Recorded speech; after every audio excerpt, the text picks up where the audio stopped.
Thousands of Hollywood writers are firing their agents after failed negotiations. The writers belong to the Writers Guild of America. The Guild is a labor union that represents film, TV, and new media writers in negotiations. Usually those talks are with production studios, but this time it was with a group that represents the major talent agencies.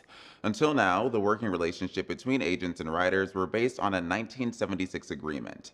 That deal expired Saturday, giving the Guild a chance to negotiate a better agreement for writers. So this was the situation. An agent's job was to find work for their client, mediating between writers and studios. The agent's fee was almost always a percentage of the writer's pay, usually 10%, which is incentive for the agency to negotiate higher pay for the writer. The recent disagreements stem from deviations in that system, which the Writers Guild says creates conflict of interest. One complaint is that the agents have increasingly started packaging talent in agreements.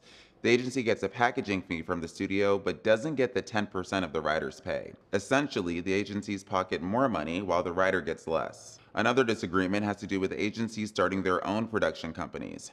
According to the Writers Guild, this creates a major conflict of interest because agents can also be the writer's employer. It gives an agent the incentive to negotiate lower pay for a writer to save the agency money.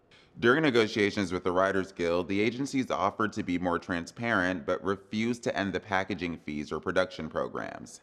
Since the parties reached an impasse, the 13,000 union members were instructed to sign letters firing their agents. As Hollywood approaches its usual hiring season, the labor union told writers to use its online job portal, lawyers, or managers instead of agents.